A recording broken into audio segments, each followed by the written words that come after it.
Hai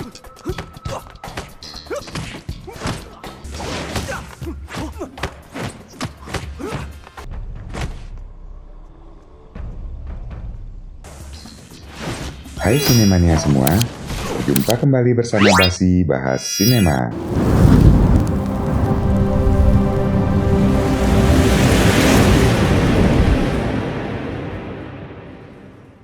Pada kesempatan ini, kita akan melanjutkan rangkuman drama biografi The Legend of Bruce Lee yang sudah kita bahas sebelumnya. Bagi Sinemania yang baru nemu video ini, silahkan nonton episode awal terlebih dahulu ya. Link video ada di kolom deskripsi. Oke, mari kita lanjut. Pada episode terdahulu sudah diceritakan bahwa Bruce Lee memutuskan untuk berhenti kuliah dan menikahi Linda Emerly. Mereka kemudian pindah ke Oakland untuk membuka sekolah bela diri di sana. Mereka menemukan lokasi yang sangat bagus untuk dijadikan tempat latihan. Namun sayangnya kondisi keuangan Bruce tidak sanggup membayar 6 bulan uang sewa yang diminta pemilik tempat itu. Malam harinya ketika Soruhei menceritakan masalah itu pada istrinya, Yuru meminta Paman Shao untuk membantu Bruce dengan uang hasil penjualan rumah mereka di Hong Kong tempo hari. Soruhei tentu saja tidak setuju, karena dia mempersiapkan uang itu untuk biaya operasi Yuru nantinya. Namun Yuru berkeras bahwa dia tak mau dioperasi. Dia ingin uang itu digunakan untuk sesuatu yang lebih berguna buat Soruhei dan Bruce Lee. Walaupun dengan berat hati, Soruhei akhirnya menyetujui keinginan sang istri. Soruhei mendatangi Bruce Lee dan mengatakan bahwa Sudia mengundang Bruce untuk tampil dalam sebuah acara. Bruce Lee menolak karena menurutnya itu tak pantas dilakukan oleh seorang master bela diri. Mereka lalu membicarakan tentang sistem penyewaan gedung latihan. Soruhei juga meminjamkan uangnya untuk membayar 6 bulan uang sewa di muka. Bruce menolak uang Soruhei karena dia yakin Paman Shao membutuhkan uang itu untuk pengobatan istrinya. Namun ketika Soruhei mengatakan bahwa itu adalah keinginan Yuru, Bruce akhirnya menerima pinjaman tersebut. Namun sayangnya beberapa hari setelah itu penyakit Yuru memburuk. Soruhei pun segera melarikan istrinya ke rumah sakit. Bruce yang diberitahu oleh Kimura pun datang ke rumah sakit bersama Linda. Ketika dokter meminta pembayaran untuk tindakan, Bruce memutuskan menggunakan uang sewa yang belum jadi dibayarkannya. Soruhei melarang Bruce melakukan hal itu karena dia ingat pesan Yuru menggunakan uang itu untuk menyewa tempat latihan. Namun Bruce Lee tentu saja tak mau membiarkan Yuru tanpa penanganan yang layak. Soruhei yang kebingungan pun akhirnya menyerahkan semua keputusan pada Bruce Lee. Bruce membayar deposit pengobatan Yuru. Namun pihak rumah sakit mengatakan bahwa itu hanya cukup untuk perawatan selama 1 minggu. Bruce meminta Linda dan Kimura menemani Soruhei di rumah sakit, sementara dia mengajak Jesse mencari cara untuk mendapatkan tambahan uang. Bruce akhirnya bersedia tampil di acara yang diadakan Sudia. Setelah mendapatkan bayarannya, Bruce Lee segera berpamitan pada Sudia. Ketika Sudia tahu bahwa istri Soruhei membutuhkan biaya rumah sakit, dia juga menitipkan sedikit uang untuk membantu Soruhei. Sayangnya usaha Bruce Lee sia-sia. Ketika dia kembali ke rumah sakit, bibi Yuru sudah meninggal dunia. Bruce kesal dan sedih sekali kehilangan bibi yang sangat disayanginya.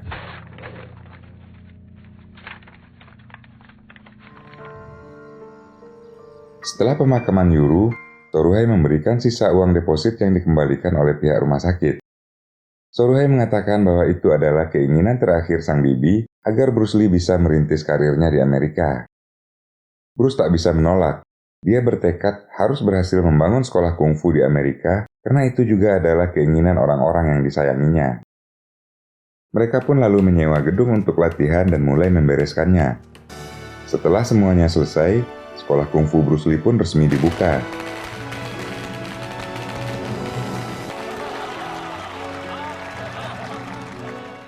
Mereka mulai menerima pendaftaran murid-murid baru. Setelah itu, Bruce mulai melatih para murid dengan penuh semangat. Sementara itu, Wang Yunseng yang juga sudah pindah ke Amerika, ternyata diangkat menjadi ketua Asosiasi Perguruan Kungfu Amerika. Dia menerima kunjungan muridnya Yellowbread yang sudah kembali dari Taiwan.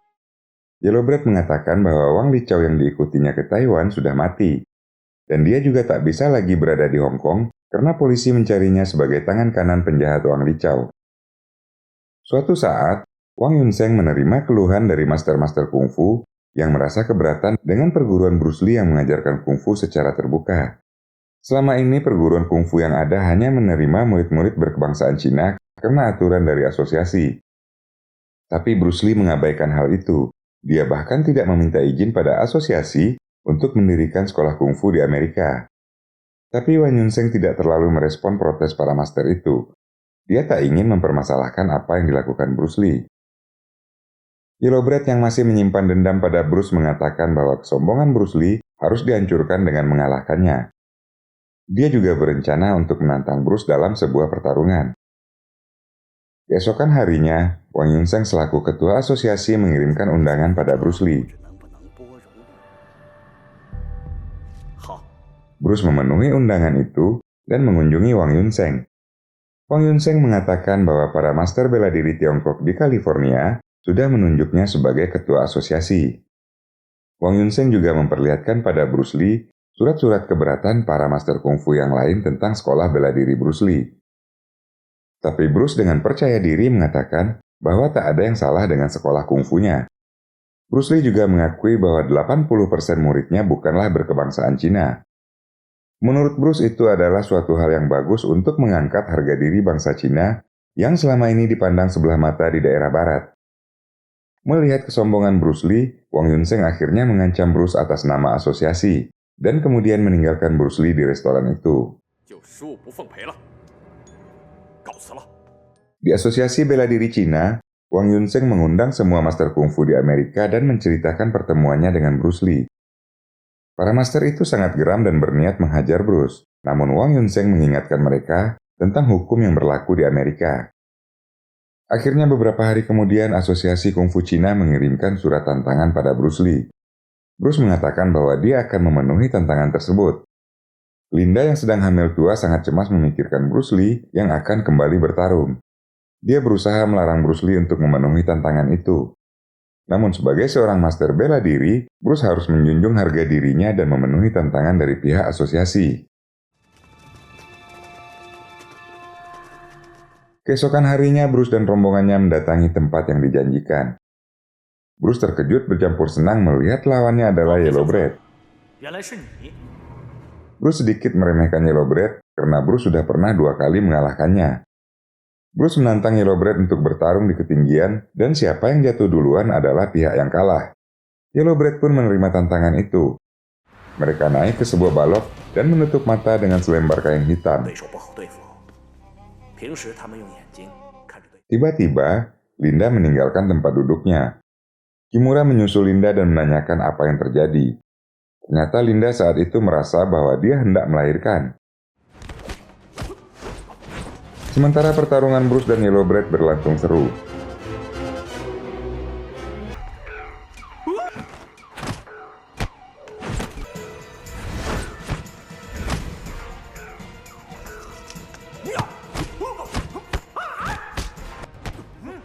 Sebuah tendangan Yellowbread mengenai Bruce. Namun akibatnya mereka berdua sama-sama terjatuh ke bawah balok dan mendarat dalam waktu yang bersamaan. Karena tak ada yang dianggap kalah, mereka lalu melanjutkan pertarungan. Namun tiba-tiba Kimura memberitahu Wang Yunseng bahwa Linda sudah saatnya melahirkan. Wang Yunseng pun menghentikan pertarungan mereka. Yellowbread memberi waktu Bruce Lee 15 hari untuk menunda pertarungan itu. Lalu Bruce pun segera membawa Linda ke rumah sakit. Linda melahirkan seorang bayi laki-laki yang sehat dan lucu. Bruce Lee memberi nama Guo Hao pada bayinya. Sementara Linda memberikan nama Inggris Brandon Lee pada sang bayi. Setelah beberapa hari mereka pulang ke rumah, Bruce Lee menerima telegram dari Hong Kong yang mengabarkan bahwa ayahnya sudah meninggal dunia. Bruce pun segera terbang ke Hong Kong.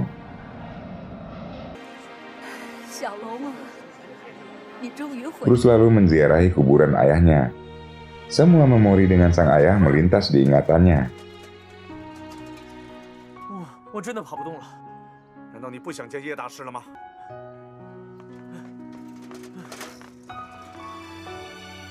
Keesokan harinya Bruce Lee mengunjungi sahabat lamanya Alin dan mengajaknya menemui Master Yip. Master Yip sangat senang sekali melihat Bruce Lee. Sejujurnya dia selalu merindukan muridnya yang bandel namun berbakat itu. Ketika mereka sedang berbincang, Bruce menerima telepon dari kakak perempuannya yang mengatakan bahwa ada telepon dari Amerika yang mengingatkan janji 15 hari pada Bruce Lee. Bruce Lee segera mengetahui bahwa itu adalah Asosiasi Kungfu Cina Amerika. Tapi dia tidak menceritakannya pada Master Yip. Master Yip mengatakan bahwa dia selalu mendukung niat Bruce untuk memperkenalkan kungfu dan budaya Cina ke seluruh dunia. Keesokan harinya Bruce Lee kembali berangkat ke Amerika. Sesampainya di Amerika, Bruce segera menuju tempat pertemuan yang dijanjikan. Bruce dan Yellowbread pun kembali melanjutkan pertarungan mereka yang tertunda tempo hari.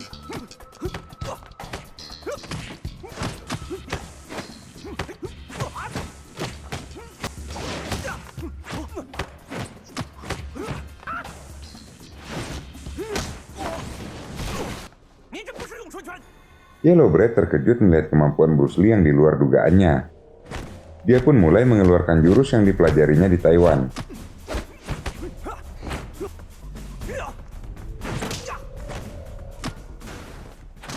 Dia berhasil menyerangkan satu tendangan ke dada Bruce Lee. Bruce Lee kembali merubah gaya bertarungnya. Perubahan Bruce yang dinamis cukup membingungkan Yellowbread. Tiba-tiba dia menyerang arah selangkangan Bruce Lee. Beruntung Bruce Lee yang waspada berhasil menangkis serangan itu dengan kakinya. Pertarungan pun semakin memanas. Sebenarnya dari tadi Bruce selalu menahan diri karena tak mau melukai Yellowbread. Tapi Yellowbread yang tak menyadarinya selalu berusaha menurunkan tangan kejam pada Bruce Lee. Akhirnya Bruce mulai marah dan menghajar Yellowbread habis-habisan. Bruce Lee melemparkan Yellowbread sehingga kepalanya membentur sebuah tiang dan terluka. Namun ketika Bruce Lee lengah, Yellowbread kembali menyerangnya dengan ganas. Bruce berhasil mengunci leher Yellowbread dengan kuat. Linda yang tepat di depannya mengingatkan Bruce Lee agar jangan membunuh Yellowbread. Bruce pun melonggarkan kunciannya, namun Yellowbread justru memanfaatkan kesempatan itu untuk kembali menyerang Bruce Lee. Melihat itu, Wang Yunseng segera menghentikan pertarungan dan melemparkan handuk sebagai tanda mengakui kekalahan. Namun Wang Yunseng tak mau menyatakan kemenangan Bruce Lee. Tanpa disangka-sangka,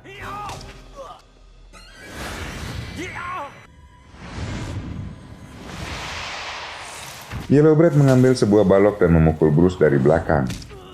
Bruce Lee pun terluka parah. Toruhai dan Kimura bergegas menolong Bruce dan membawanya ke rumah sakit. Di Asosiasi Kungfu Cina Amerika, Wang Yunseng memarahi Yellowbread karena apa yang dilakukannya pada Bruce Lee.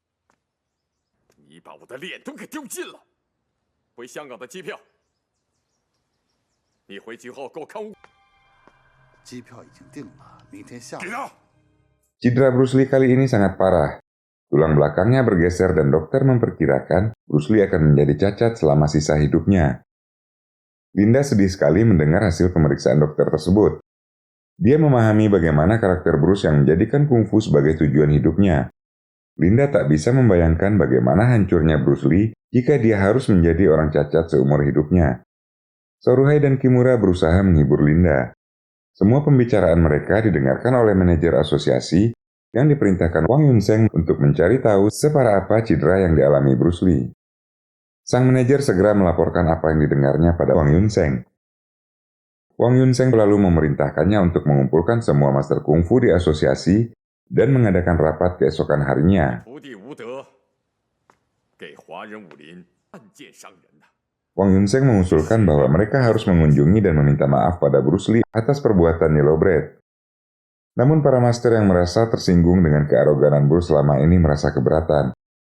Wang Yunseng yang merasa bertanggung jawab mengatakan bahwa dia akan pergi sendiri.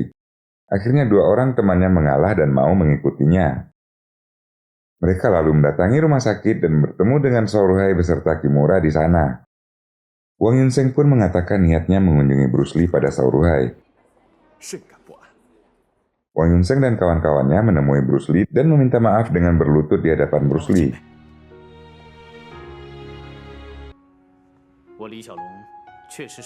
Bruce Lee segera menyuruh mereka berdiri. Namun setelah para master lain berdiri, Wang Yunseng yang merasa amat bersalah masih berlutut dan terdiam. Dia benar-benar merasa bersalah melihat kondisi Bruce Lee yang tak berdaya. Bahkan ketika Soruhei membantunya berdiri pun, Wang Yunseng tetap tak mau bangkit. Bruce mengatakan pada Wang Yunseng walaupun dia tak bisa berdiri, tapi dia tak ingin bangsa Cina direndahkan di Amerika. Dia menganjurkan agar mereka bisa saling bersatu dan tidak bertarung lagi satu sama lain. Wang Yunseng pun tersadar. Ternyata di balik kearoganannya, Bruce Lee betul-betul menjunjung tinggi marwah bangsanya yang selama ini diintimidasi oleh bangsa Barat. Setelah beberapa bulan dirawat, Bruce Lee sudah bisa duduk dan pulang ke rumah. Dia disambut dengan sebuah kejutan oleh Linda dan Soruhei juga Kimura. Hari itu ternyata bertepatan dengan hari ulang tahun Bruce Lee. Tapi Bruce mengalami kesulitan ketika memotong kue ulang tahunnya. Linda dan Soruhei merasa sedih melihat Bruce yang kesulitan bahkan hanya untuk memotong sebuah kue.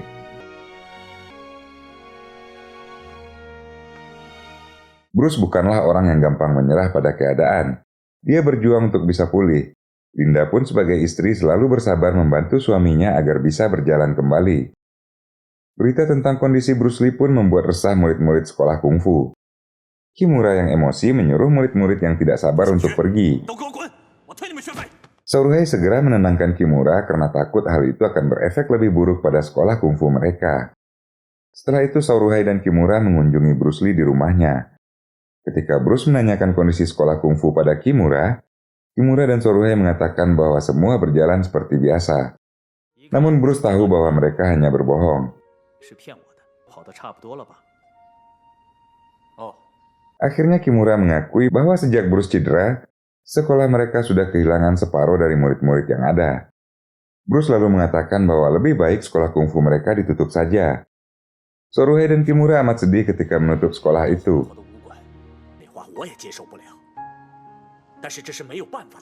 Linda juga menyampaikan pesan Bruce untuk membagikan uang hasil sekolah bela diri yang tersisa pada teman-temannya.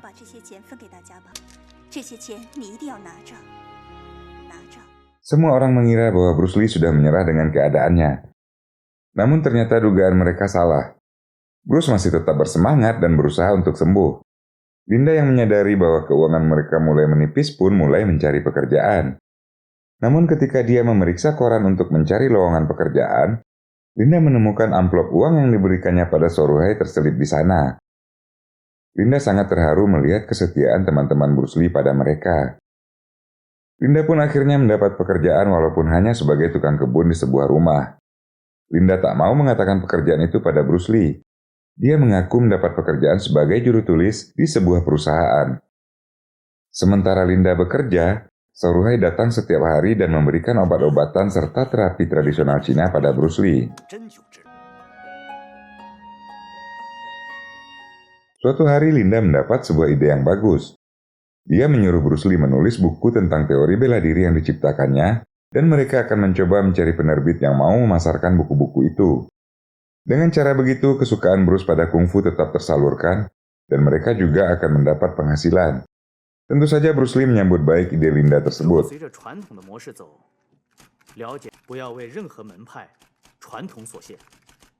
Setelah menjalani terapi beberapa bulan, dokter yang merawat Bruce Lee kembali melakukan pemeriksaan tulang belakang.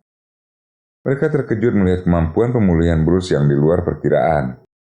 Namun sayangnya sang dokter mengatakan bahwa itu adalah kondisi maksimal yang bisa dicapai Bruce Lee dalam terapi medis. Linda amat sedih mendengar hal itu. Namun dia mengatakan pada Bruce Lee bahwa Bruce akan segera membaik. Hal itu sebenarnya hanyalah merupakan harapan Linda yang didasarkan pada keyakinannya. Dia tak mau Bruce Lee menjadi patah semangat dan tak mau lagi berusaha untuk sembuh. Namun itu adalah beban yang berat buat Linda untuk menyimpan sendiri apa yang dikatakan dokter padanya.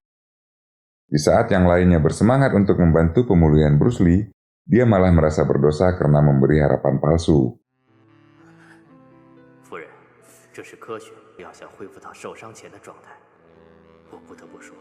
Akhirnya Linda tak bisa menahannya sendiri. Dia mendatangi Soruhei dan Kimura, lalu menceritakan kondisi yang sebenarnya. Kedua sahabat Bruce itu amat terkejut mendengar pengakuan Linda.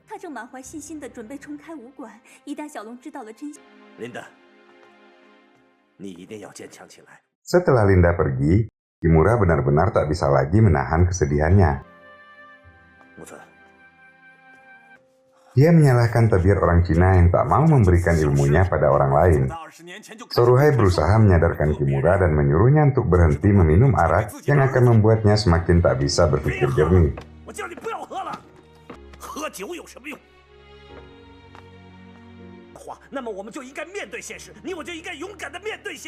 Dia memarahi Kimura yang tak kuat menghadapi kenyataan.